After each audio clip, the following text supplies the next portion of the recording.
Hello there, Amy Wax. How are you doing? Hi, Glenn. Nice to be back. Good to see you again. Yes, indeed. Welcome back to the Glenn Show. I'm Glenn Loury, teacher at Brown University in the Economics Department in the Watson Institute, and I'm host of the Glenn Show at bloggingheads.tv. And I'm here with Amy Wax, who's professor at the law school at the University of Pennsylvania, and a prolific author of books and articles that deal with many issues, including issues of race and inequality, education, and opportunity in the United States. And Amy, you find yourself on the hot seat down there. I've been reading about controversy. I want to give you an opportunity to explain a little bit about. Uh, Let me just forgive me. Introduce our conversation. So I'm just going to take a minute. Okay.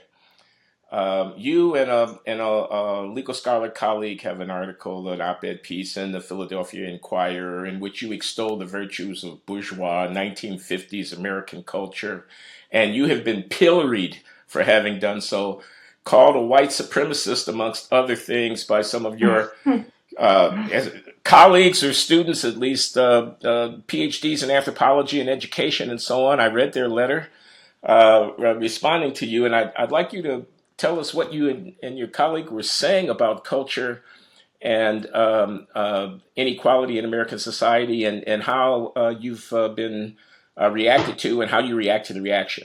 So that's one thing I want to talk to you about. You've also been writing about affirmative action, which is in the news these days.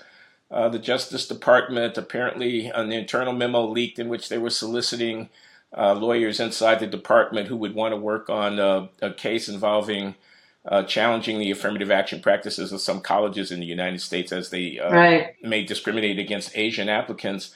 And that got into the newspapers and created something of a firestorm. Clearly, this issue is going to be a controversial one going forward, and you have some thoughts about that. You've been writing about education and educational achievement gaps and what you think is going on there. And I just want to give you a chance to air your thinking and maybe push back a little bit where that seems appropriate. But in any case, hopefully enrich the discourse that we're having about these issues here. So Right. thanks a lot. Well, you want me to start with this conflagration surrounding my op-ed? I did a Yeah, piece tell us what's called in the op-ed first, and then tell us about the conflagration. "It's The Culture Stupid" with Larry Alexander, who's at San Diego Law School, and we basically said. I think in some ways the reference to the 50s was a little bit of a distraction. There is this cluster of what is termed bourgeois virtues, and we could have called them something else. We could have called them middle class virtues or conventional virtues. There are a lot of different designations that we could have used, but we chose bourgeois. Uh, that are a very important set of practices, habits, rules of conduct, which are also very simple rules of conduct. They're simple rules, as we say, for simple people. And when we say simple people, I mean most of us, all of us. Uh, and if those virtues are practiced and practiced with a fair degree of devotion, then everybody will be better off. And that includes people all up and down the socioeconomic scale. So we're not saying they would guarantee people being rich or elite or at the top of the heap or anything like that. We're not doing a whole Yale or jail kind of thing. Nothing like that. We're just saying that these habits and practices have gotten kind of lost in the past few decades, certainly among some parts of the population. They are remarkably robust at the top of the SES scale, and Charles Murray's pointed that out, that highly educated people and Asians, especially whites, but of course there's a black middle class as well. They are exemplifying these virtues and practices, but lower down on the scale, they're kind of falling away. So, What, you know, what what are these virtues and practices? I'm sorry, can you be more specific? right? So, what are they? What are we talking about here? I think the list that we made, which is incomplete, is getting the proper education you need to work, going to work, working steadily, going the extra mile for your employer, not having children before you get married, trying to stay married for the sake of the children, eschewing drug use, so the virtue of sobriety, and of course, avoiding criminal activity, the virtue of rectitude. We also talked about patriotism. We could have talked about a whole bunch of other stuff: thrift, honesty, temperance. The list is long, but we thought we kind of hit the highlights there. So we thought these were really the fundamentals. Now, what we didn't say in our piece, and I think what is sad, is that less and less are people just kind of ticking down that list and sticking to that list. And when they don't, not surprisingly, bad things happen in their life. They really feel the consequences. And we use the 50s, I think, as a reference point for when, whether we like it or not, more people just demographically, statistically, empirically practiced all of these virtues. And we recognize that there was discrimination. It wasn't an ideal time. There would always be bohemians. There would always be hypocrites. There were always people on the fringe.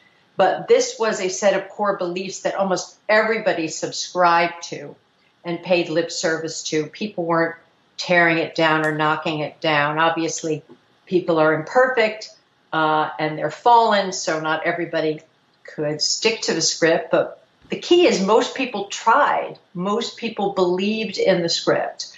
And now it doesn't look like they do. Of course, as with Murray, the upper middle class practices it to perfection.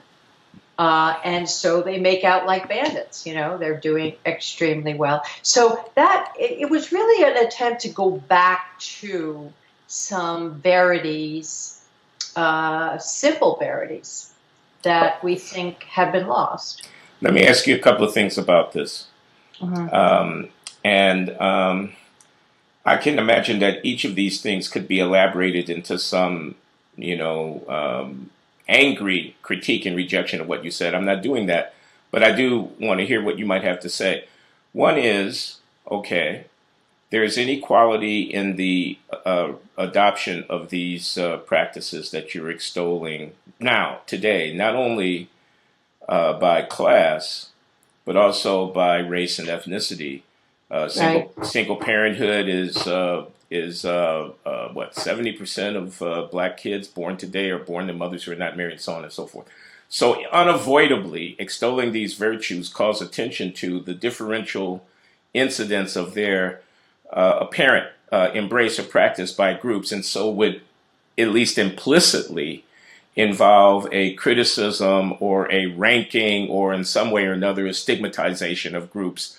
What are you saying about the whites, about the blacks, about the Asians, about the Latinos, Right. even if you don't use those words, just by having this kind of a conversation?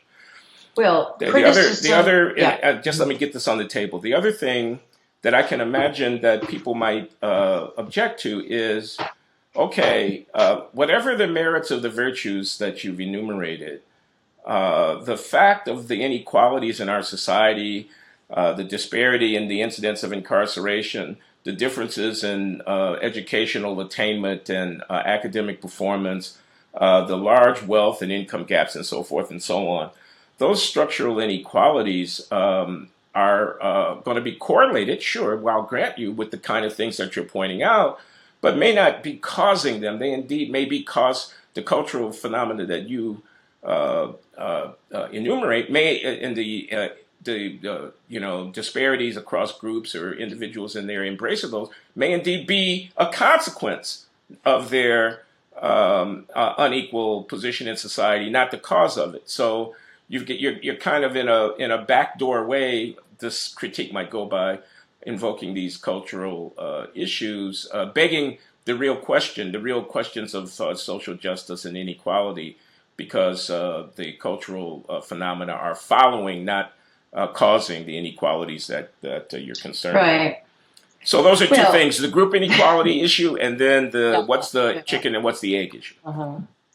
Well, I think inevitably, we are making a judgment in the piece that one set of practices or habits is better than another, if we had to contrast them. So there's no question that, there is a normative judgment, absolutely. And in fact, we do talk about in the piece, and I think this got a lot of people's hackles up, that some cultures are better than others in the sense that they are more suited to good functioning and success in our sort of 21st century Western, modern, technological, technocratic society, which is a particular kind of society that we all find ourselves in.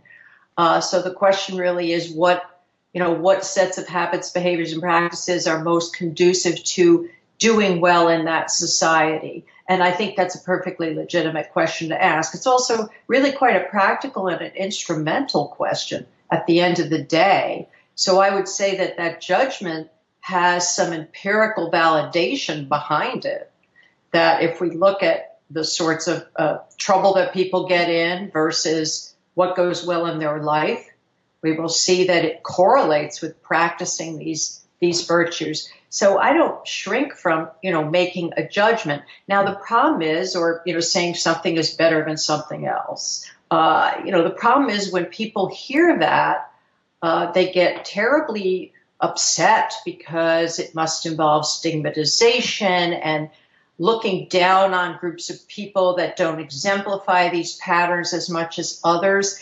Well, once again, the fact is that some groups exemplify these patterns on average more than others. Obviously, there are people in every group who do. There are people in every group who don't. That's a social fact.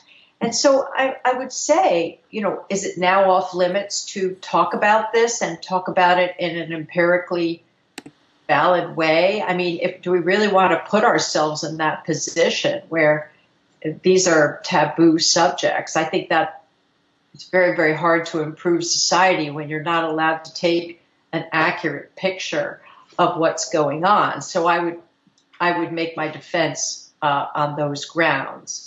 Let me just push a little bit more. Mm-hmm. Okay, but what if I told you that the failure to embrace some of these virtues that you extol is itself, in a way, evidence of the repression of some people? That is, it is the Well, that's your second point. Pardon? I'm sorry? I think that was your second point that you made, that you wanted me to yeah.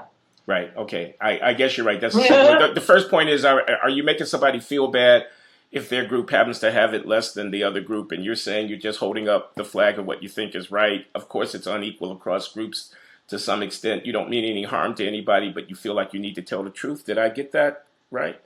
Well, but the other thing is, do you just need to tell the truth for its own sake? So you talked about making people feel bad.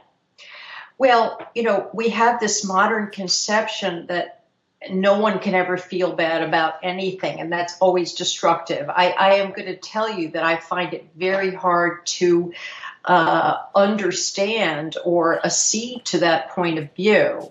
And maybe it's because I'm, old. I'm in my mid-60s. I come out of another era, another age, another mindset. I definitely come out of another mindset than the mindset that dominates today. I can tell you that. But we thought that feeling bad, that's in heavy quotes, right, was not necessarily entirely destructive. Sometimes it was the beginning of self-improvement, the spur to reflection and to, taking a different course in life, making a change that would actually redound to your own benefit. I can think of a number of times in my life when I have fallen short and I have felt bad and maybe even ashamed and upset with myself, and other people have chided me. I have had people remonstrate with me. I remember working at the Justice Department, having one of my supervisors remonstrate with me about something that I had done wrong. And I was mortified, right? But I didn't say to him, well, you made me feel bad. You shouldn't have said that to me. You shouldn't have done that. No, I went back in my office and I thought, holy cow, you know, I better not do that again. I have to really think hard about how I can avoid doing that again. I mean, this just strikes me as common sense, but I realize it's not with the zeitgeist, you know. Feeling bad about yourself, and maybe, I mean, it has, you know, if you talk to Larry Mead at NYU, Yeah. he thinks that it has to do with this sort of Anglo-Protestant sense of sort of guilt and individual responsibility. He believes that it sort of goes with a certain cluster of values that you are brought low, you introspect your defects and your failings, and that is the spur to reaching sort of a point of self-improvement, a higher ground. And you know, wherever he thinks that comes from, I am on board with that. Obviously, you don't want to overdo it. You don't want to, you know, knock someone down so relentlessly that they don't even have, you know, the wellsprings for making those improvements. But I just I'm gonna contest the whole notion that making people feel bad is always bad. Okay. What about my second general point? We're seeing the adaptation of people to their mean circumstances, and you're lecturing them about how come they're not acting as if they hadn't had all of those difficult experiences and deprivations that have driven them into the corner that they're in. Right. Well, I think there is this narrative now, very powerful, that the reason that certain people lack these virtues or relatively do, that groups differ, is that people who are deprived, who are oppressed, who are discriminated against, that those horrible inflictions are what cause them to lack the virtues. And I'm not saying that I think that's entirely incredible in the following sense, that I do believe that there is this very interesting and in some ways mysterious phenomenon of caste. And you look worldwide and what you see is that people who are relentlessly relegated to a lower caste, right, have all sorts of problems and difficulties and deficits that really force them to struggle in order to make their way in modern society. So I do think there is some reality to that, but I don't think we understand caste entirely.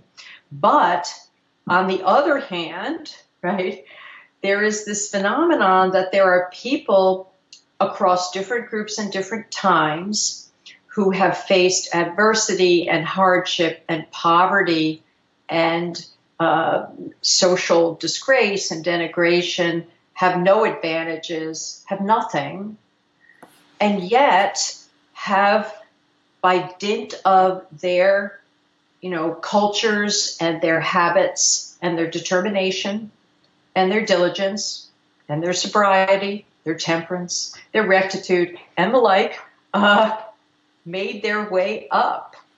So we see both phenomena, I just don't see it in deterministic terms. I do not think that it will do to say, I've been oppressed, I've been discriminated against, therefore I'm failing, and I cannot do otherwise. I just don't think that's an accurate picture of what people are capable of. I don't. Look, I got to tell you, I'm extremely sympathetic, and anybody who follows my stuff I've been writing and putting up on Facebook and whatnot, or even I've been saying here at the Glenn Show, knows that I'm sympathetic to the general line that you're taking. But there are some arguments. Let me just mention a couple of. I want to give you some examples. Okay, so here's one example. I got two neighborhoods. One of them has got, let's say, black kids in it. The other one's got, let's say, white kids in it. In one neighborhood, a lot of people are carrying guns and they shoot each other from time to time. In the other neighborhood, few people carry guns and there are very few shootings. Let's just say that's hypothetical. Now, an observer, Amy Wax, comes along and she sees the high rates of violence and gun carrying in one neighborhood and the low rate in the other, and she attributes it to, quote, culture. She says there's a culture of, I don't even mean to put words in your mouth, I'm just doing this as a hypothetical. She says there's a culture of gun carrying and violence in the one place, and in the other they have more restraint and they can resolve their disputes without violence. But what might be going on, and this is kind of Econ 101, is the following thing. If I think a lot of people are carrying guns, it makes a whole lot of sense for me to carry. My cultural orientation might be very passive. I might not want to carry a gun at all, but I anticipate a lot of people are going to carry in my community, and so I carry in order to protect myself. And that becomes an equilibrium with a lot of people carrying because the anticipation is fulfilled. And in the other neighborhood, where there's not that anticipation for whatever historical reason, there's a low rate of carrying, and most people feel they don't have to carry. That too is an equilibrium. It's not that there was any intrinsic difference in the cultural orientations of those two communities. It's that whatever the historical circumstances were, brought about a condition in which, in the one, there was a high rate of carrying, which was rational to reinforce itself, and in the other, a low. Okay, so that's one hypothetical. Let me give another, and then I'd let you respond. Because the general question I'm asking is, are you reifying something? Are you creating a totem when you make a reference to cultural orientations that may only be a reflection of these different patterns of behavior that are reinforced because of community? Okay, so here's the other example. There's a low marriage rate amongst African Americans and a high out-of-wedlock birth rate and a lot of marital infidelity. That, again, hypothetical. I believe it's true. I think even if I were to compare racially, but I don't have those statistics at hand. I don't want anybody to get mad at me. So let's just say this is hypothetical. Glenn, they're going to get mad at me. They're going to get... Okay. There is also very little cross-racial, let's say, black-white marriage. Okay? There's very little. For whatever reason, white men and black women don't marry. Okay? Let me just propose that. So now, black women's options in terms of finding mates are restricted because they don't marry with white men for whatever reason. Okay? But because their options for finding mates are restricted, black men can exploit them in their sexual interactions with black women more effectively because the women have fewer outside options. So we observe a pattern of relatively low marriage rates and high marital infidelity and out-of-wedlock birth amongst African Americans, and we attribute it to, quote, black culture, close quote. But blacks are 35 million people, or 40, in a country of 350 million people. And the pattern of marital interaction between black men and black women that we see is at least indirectly a consequence of the absence of marital interaction between black women and white men. Because if white men were marrying black women at a higher rate, and I'm not saying it's anybody's fault, then black men would face more competition for the interest of black women, and they would be more respectful of them in their personal interactions. Again, it's all hypothetical. Please don't get mad at me, people. It's logic that I'm after. The logical question is, does it make sense to attribute the low marriage rate and high out-of-wedlock birth rates amongst blacks to something that you're calling black culture, when in fact, on the hypothetical, that was an outcome that involved whites, even if only in the negative state of not being engaged intimately with black women? Do you see what I'm saying? Oh, of course. Well, I mean, you've given me so much here. I'm going to have to write some stuff down here. So just starting with, we'll go back to marriage in a minute, but starting with, the gun-riddled community versus the no-gun community. And actually, I'll just confess, I grew up in a community where I never saw a gun. I never knew anybody who owned a gun. I mean, guns weren't part of the picture at all. Yeah. I agree with you that the black community with lots of guns, or any community with lots of guns, represents a dysfunctional equilibrium. You've fallen into this dysfunctional equilibrium. So I agree with that. The question is whether we want to... But the challenge is how do you get out of it? But I think you have to say, well, why did they fall into that? What caused them to? Now, you're giving me poverty, discrimination, causes you to fall into a gun-riddled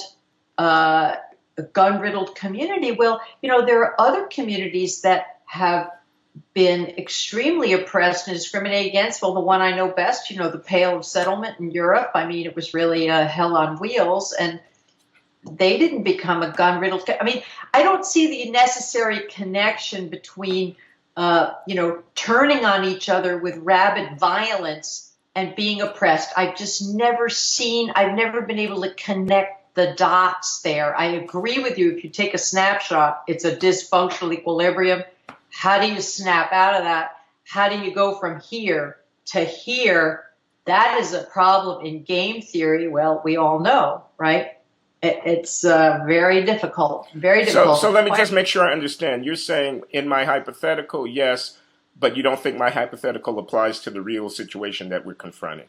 Well, I find myself wondering about it. And so I use this totem culture, so culture's kind of a stand-in for all of these different attitudes and outlooks and practices and approaches, but you mash them all together, and what they give you is this situation that's really kind of awful. Actually, if you read Steven Pinker's book, The Better Angels of Our Nature, which is an 800-page door stopper, he does have a lot about what he calls these honor cultures, and it's not confined to inner city blacks, because they still have this honor culture that's kind of a holdover from a past era. It's kind of a little enclave in a country that has gone beyond the honor culture, moved through a gentlemanly culture into, I guess, some kind of weird postmodern culture. I don't know what to call it.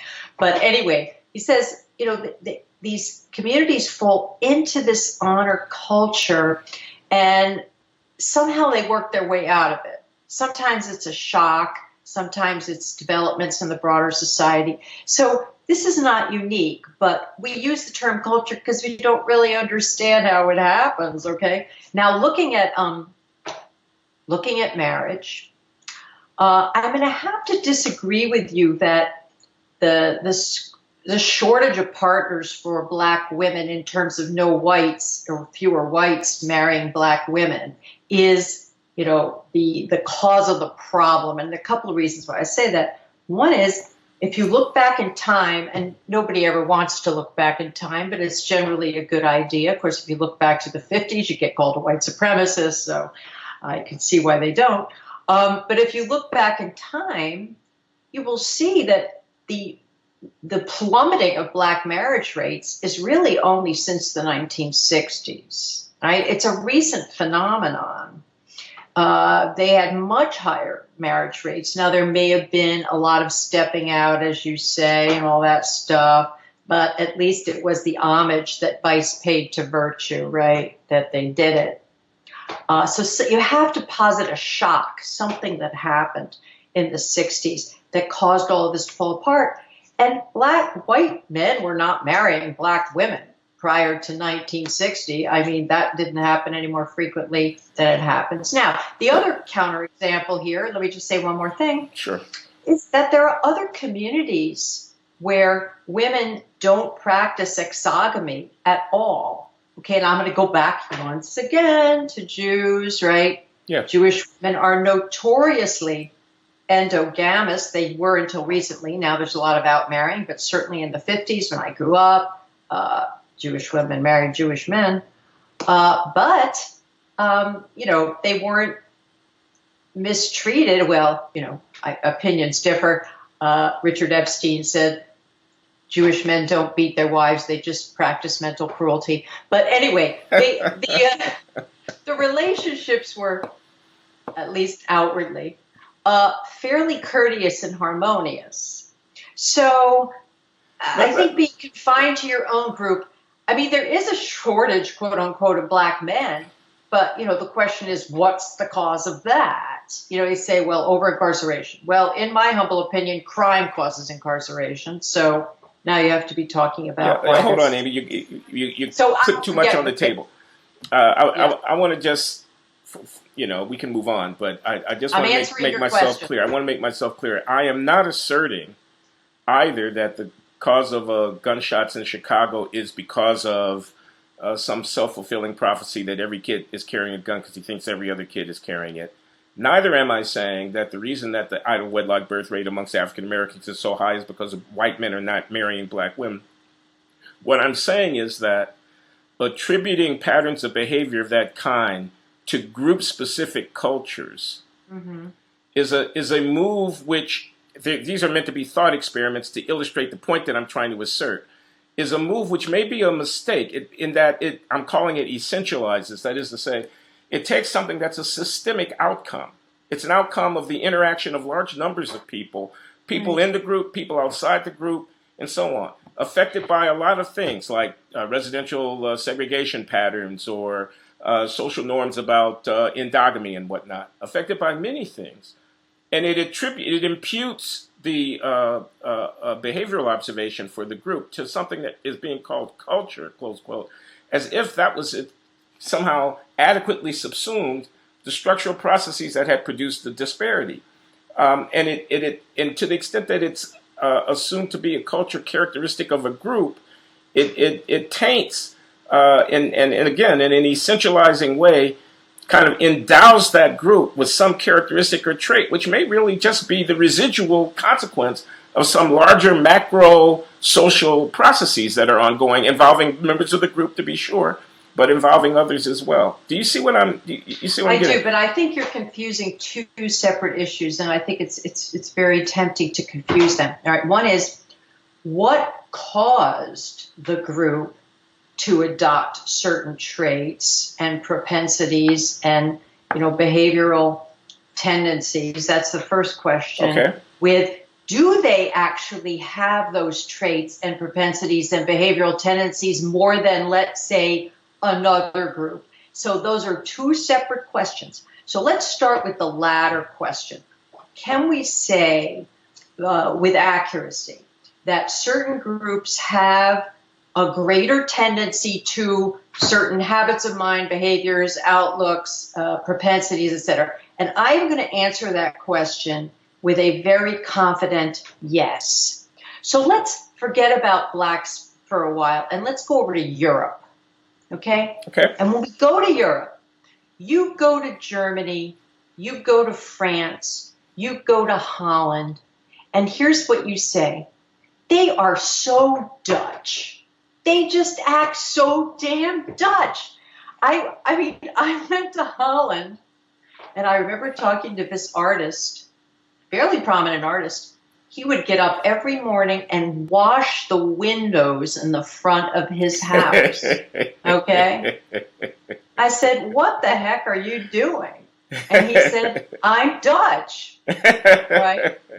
And then you've got Germans and all the cliches about Germans, right? Pünktlich, ordentlich, the whole 9 yards. I had 10 au pairs from Germany, respect for authority, precision, detail-oriented. Got it. Okay, I got it. Now, are you going to tell me that's not real somehow? No, I'm not going to tell you. I don't believe you. And you haven't mentioned the Italians, which would have been. Well, and then there's the Italians.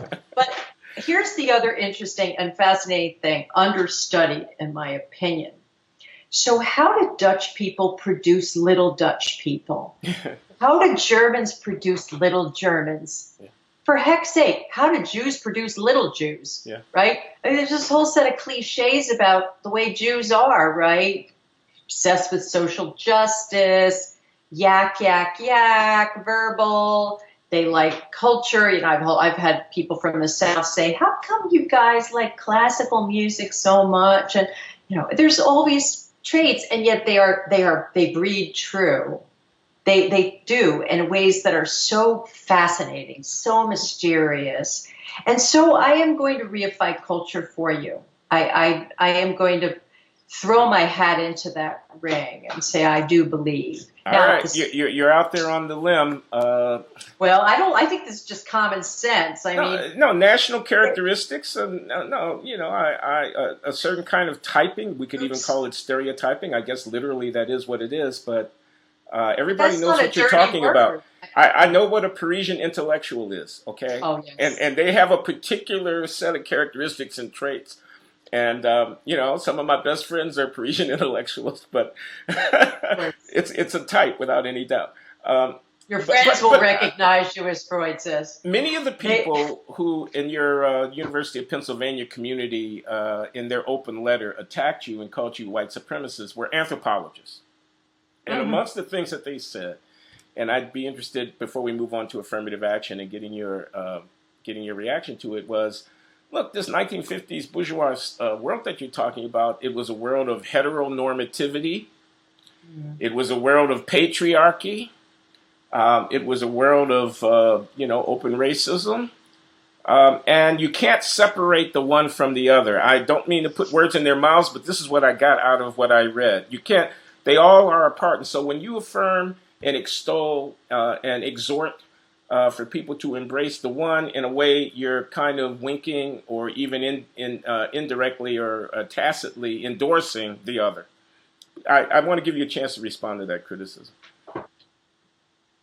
Yeah, well, anthropology, no comment. But anyway, so yes, yes, and yes. Obviously, the 50s was heteropatriarchal. It was, a time of rampant discrimination against Black people. It was a time of restriction on women. And we say all of that in our op-ed. We admit it all. Okay, but as one of the commentators on our op-ed said, and it's just been full employment for bloggers here. We have a problem of throwing out the baby with the bathwater. There were some very undesirable aspects of the 50s, but there were some very desirable aspects of the 50s. I grew up in the 50s. I was a child at the time, but I remember it very fondly. All right. What do I remember? Courtesy, good manners, safety, decorum. Wasn't trash on the street. People didn't play their boom boxes. They were considerate of others. Everybody my parents knew was married, and the one person who got divorced was excoriated. That may not be a good thing, but a lot of people really held their families together. I could leave my bike out unlocked, our car unlocked, our house unlocked. Children could go out on their bikes and wander hither and yon with nothing happening to them. I mean, look, you have to take the bitter with the sweet. And to say that there were undesirable aspects, it's not inconsistent with there being desirable. Now, the part where they say, well, it's absolutely intrinsic to the 50s that, it was evil, and therefore everything that's associated with the 50s is tainted. I deny that. I deny that. No, sure. And homosexuals were in the closet. Exactly. Yeah. But on the other hand, there was this kind of tolerance of eccentricity as long as you recognized that you were marginal. I know that sounds horrible, but in a way it was liberating because no one impugned the main event, right? No one denied the primacy of heteronormativity and said, well, this is the fundamental unit of society. These people are often with great sacrifice carrying on to future generations, and we grant them primacy, and we recognize that we can live as we want, sort of on the edge, but we would not challenge them. Now, that's not what we have today, and I'm not necessarily advocating it because we've moved way beyond that, right? But there was, it worked in its funny kind of way, right? In its odd kind of way. Now, maybe it was unstable. Anyway, I'm not here to defend that. I am here to say that it was not all bad. And the good parts, many of them we've lost to our detriment. Sometimes simple things. You talk as if, excuse me, just let me say this. You talk as if we could embrace that world and at the same time not rescind the liberties that have been extended, women not being tied to a particular set of domestic roles, gays being able to live openly with respect, and so on, African Americans being able to have full citizenship and so on, although that case seems to me to be less clear. But in any case, what I'm trying to say is,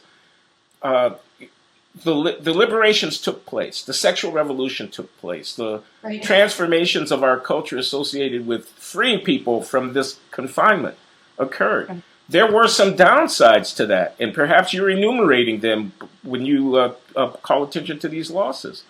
But we can't go back to that world, and we don't certainly want to rescind the liberties that have been extended. So, in a way, what exactly are you recommending? Right.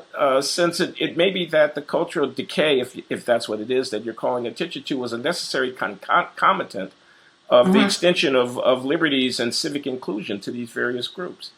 Right. Well, what I think the problem I'm having with what you just said is this sort of all or nothing approach that you are taking. So let me tell you where I think we've been able to create a successful hybrid of liberation and progress on some fronts, but preserving traditional practices on others. And it's called upper middle class white America. Okay. So we have this group of people that talks the 60s and lives the 50s. Oh boy, do they. Okay. And they've all been liberated, but lo and behold, you know, they get married. It takes them a while. They pretty much, I know the demography. They stay married. The divorce rate among that group has been dropping relentlessly. Yeah. You know, are they misbehaving? Well, if they are, it's not telling in their divorce rate. Usually when you do, it disrupts your relationship. So we have the traces of it. Their children are disproportionately likely to live with that married family for their full 18 years. All right. They are relatively thrifty. They pay for their children's education, or they try to. They raise their children with, assiduous attention, maybe too much attention. They're exemplary in many ways. I mean, their politics drives me up the wall, but they're exemplary in their conduct. So what is going on here? Well, I think, and I've written about this, one of the downsides of the 60s is that it deregulated morals, and here's how that went. We don't have any strong sexual mores anymore. It deregulated them beyond sexuality, too. You all do your own thing. You decide the rules that apply to you. Everybody makes their own decisions. And, of course, the upper middle class educated people, let's just even call them the high IQ people if we're going to get down to brass tacks, the light bulb went on and they said, we're going to regulate ourselves. We're going to self-regulate. We don't need society's simple rules to regulate us anymore, all right? But the people at the bottom end of society who don't have maybe all of the capacities and abilities and endowments that people higher up have, they had a lot more trouble doing it, all right? So here's the paradox. Sexual mores are a great equalizer. They narrow the differences between well-off people and less well-off people. And demographically, we saw that in the past, in the period when sexual norms were stricter and clearer and less yielding, less relativistic. All of the indicators, the demographic indicators, were much closer together, and the behaviors were much closer together. There was one standard of behavior that everybody adhered to. Now, let me give you one more example to prove my point. Obesity, right? So you look back at the old newsreels, 30s, 40s, 50s, everybody is thin. Well, not everybody. There are a few fat people, of course. There's William Howard Taft. Brandeis called him the fat man. I mean, there have always been fat people. But now, right, it's just exploded. But as with sexual habits and practices, the people at the top catch a cold. The people at the bottom get pneumonia, right? The obesity has exploded among less well-off people, less educated people, people with less self-control, executive function, less endowed, and the people at the top have managed to self-regulate. So in a way, we've kind of immiserated the least well-off in our society by deregulating so many aspects of life. I really think that we have. We have not done them a favor. I mean, it looks like we've done them a favor because they get to do what they want in the short term, and follow their desires and indulge their appetites. But in the long term, it doesn't work out so well. Now, I'm intrigued by what you're saying here, and it's very stimulating to me. I mean, where do the norms come from that regulate behavior in a society and induce individuals to forego, their momentary or sort of instinctual wants and needs in the interest of social cohesion and stability? Where do those norms come from? Who can promulgate them? How are they enforced and sustained? Sure. And the idea that a general dissolution of a kind of top-down normative order, call it liberation, but with different class strata of society responding to the withdrawal of top-down imposition of behavioral norm in their own ways. And if they have more resources, or if you, as you suggest, perhaps more education, perhaps more intelligence, they may yet not need the same degree of centralized normative imposition in order to sustain a way of life that's healthy and nurtures themselves and their children. And those with less resources. You say it so well, Glenn. Thank you. Well, you did so well. Feel free to quote me.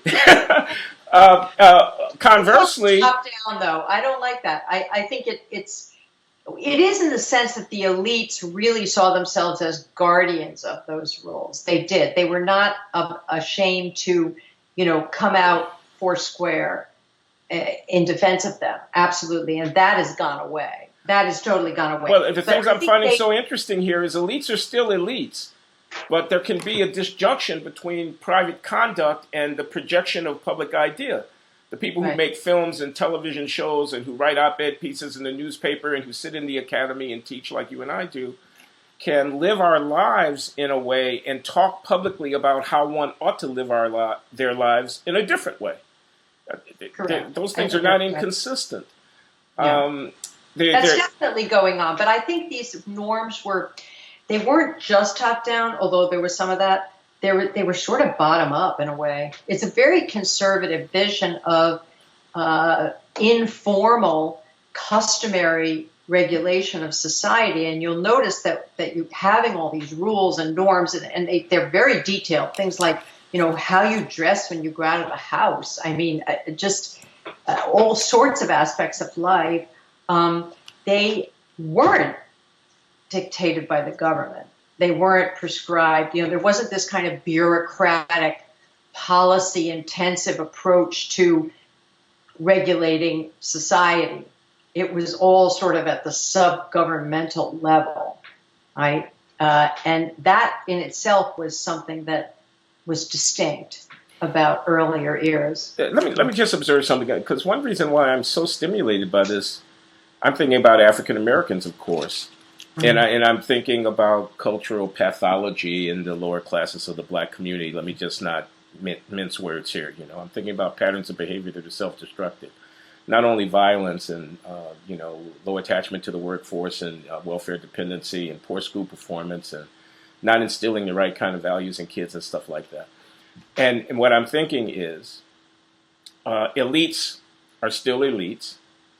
But what is the position of African American elites who might be able to address themselves to these questions, who are both members of the African American community, but who are also part of the larger elite culture?